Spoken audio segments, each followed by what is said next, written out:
Most men don't realize they're destroying their hormones before the day even starts. My thinking is this: if you mess up the first part of your day, then most likely the rest of your day is going to be unproductive. You wake up tired, you scroll your phone, you eat sugar, and then you call that a morning routine. And then you wonder why you feel anxious, weak, or drained by 11 a.m. in the morning. High testosterone is not just about genetics. It's actually built through the habits that you do every single day, and it compounds. And here's how to fix your mornings before they actually ruin your body and mind. And before I start the video, I want to say that I have a full course on how to optimize your testosterone levels to get it to elite levels. Go check out the link in the description. I remember a time when I would wake up, and as soon as I would wake up, I would make sure to have my phone right next to me on charge, and I'd pick it up, get my phone, and I could barely fucking hold it because I'm so tired, and then I just start scrolling. No matter what the app is. A few years ago, it was mainly YouTube Shorts I was scrolling in, just watching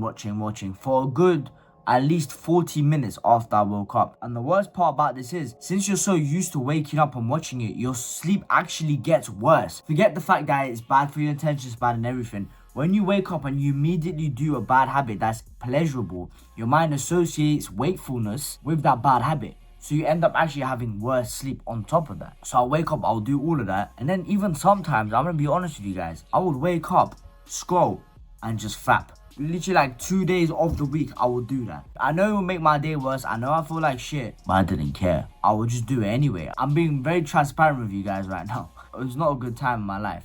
And guess how my day was and how I felt after I've done those things. After I've done those things, right, after I would scroll on TikTok or YouTube Shorts and I would fap or whatever, anywhere I would go, my social skills went to shit, right? I couldn't even look at people in the eye. I was fearful, and I didn't even want to be outside. That's the problem. Dopamine is literally the driving force of your life, and that goes into my first point, which is a dopamine hijack. When you wake up in the morning every single day, when you spike your dopamine artificially, which is the motivation neurotransmitter, you're gonna have such low motivation to do the hard, real work that you must do. One of the reasons why I talk about testosterone so much and why it's so important is its effects on dopamine. Higher testosterone increases your dopamine in certain situations, thus making you more motivated. But when you destroy your dopamine, then your testosterone is not even working properly. It's not able to do its job because you desensitize your receptors so much from doing all of these pleasurable bad habits. And especially if you do this in your morning, it's gonna set up your day for failure. So you might be thinking, what are some of those things that spikes your dopamine artificially? Scrolling, even going on your phone. I made this rule for myself and I've been following it for 2 years. When you wake up, do not check your phone straight away. Do what you need to be doing. For example, for me, it's scripting, editing, and recording videos. After that, then you can reward yourself by checking your phone. And even then, don't just start scrolling, because then you're just ruining all the progress you did before. Eating a lot of junk food. Most people don't actually realize how much this is harming them. When I say junk food, people automatically think of places like KFC. No. I'm not talking about KFC. Obviously, we all know that's bad for you. I'm talking about the little shitty snacks you could say that you eat that's not even real food. For example, cereal. Cereal is not even real. Like, look at the ingredients of it. It's not even a real food. It has a shit ton of sugar, flavorings, and it has minus nutrition. So why are you eating it? And it looks like I'm calling you guys out, but I will do the exact same thing. I would wake up, I'll scroll on my phone, and then I'll eat some cereal, sugary cereal, Cocoa Pops or whatever. And then to top it off, after doing all of that, I'll play some video games. That's literally how to ruin your whole day. Now, number one has been dopamine hijacking. Protect your dopamine. Do the hard shit first so your dopamine is higher throughout the day. Now, number two is eating sugar and seed oils.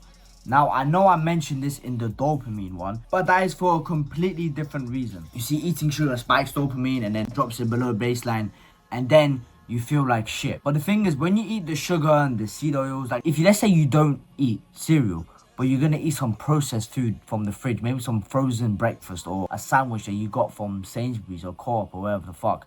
That shit has seed oils inside. So much flavorings, so much added ingredients for no reason. I was at Sainsbury's and I was gonna get a sandwich. It was like chicken stuffing or something like that. And I checked the back. What is going on here? This is just meant to be a couple of ingredients, but they had everything on there. And the problem is, When they add everything on there and you eat it in the morning without doing anything hard, your dopamine gets spiked, you feel alright, you feel comfortable, so you feel good in the moment, and that's why you always go back to that food. And then testosterone drops, seed oils, inflammation goes up, brain fog goes up. So what's gonna happen when you have brain fog and you have lower testosterone at 10 a.m. in the morning? Well, obviously, you're not going to get your shit done throughout the day. It's basic common sense. What you should do, which is what I do as well, is as soon as you wake up, do not eat anything. I know this sounds strange to you, like, oh, we need breakfast, it's the most important meal of the day. It's not. They've been lying to you, all of these big firms. They just wanted their profits. That's why breakfast was invented in the first place. Go look at the people who talked about breakfast being the most important meal of the day. The same people are the ones that were promoting Kellogg's back then. The cereals and stuff started to get popular. They wanted to make more money off it, so they will start to push out this garbage like breakfast is important. So they've been trying to make you have low testosterone. The thing is, even though I'm saying these things, it's not actually your fault, because a lot of the time it just happens automatically. It's just in your routine because everyone does the same thing and they think it's normal, but it's not. These little things are secretly poisoning your body and mind, and this is why you have low testosterone. It's as simple as that. Because when you have low testosterone in the morning, you're gonna do stuff that is less risky, less competitive, you won't walk, and then you're gonna have terrible testosterone. But I think it all starts from the diet and from the morning routine. Now, number 3, and lastly, is no movement. Your body doesn't really know the difference between morning and night unless it sees some bright light. So if you wake up and the only bright light you see is your phone, which is shown to increase your cortisol, which is the stress hormone, decrease your testosterone, but your mind doesn't really fully know if it's awake or not, which leads to you having shitter sleep. If you want to avoid all of that, when you wake up, do a bit of movement so your body knows it's awake, increases your testosterone, decreases your prolactin and stuff, and makes you feel more energized. When you wake up, do anything, a bit of stretching, do a bit of push-ups, walk around, which is what I like to do. I don't like to work out as soon as I wake up. I'll just walk around, even if it's bad weather, like right now it's rainy as shit in the UK. Still walk around, it signals your body that you're awake. It's conquering time. And that's why I have an entire course on how to optimize your testosterone levels to get it to very high upper limit natural levels. So go check out the link in the description. And you don't have to buy or anything. You can watch my free videos as well, which I talk about how to optimize these kind of stuff. That's been Team TMS, Testosterone Muscle Strength. Bye.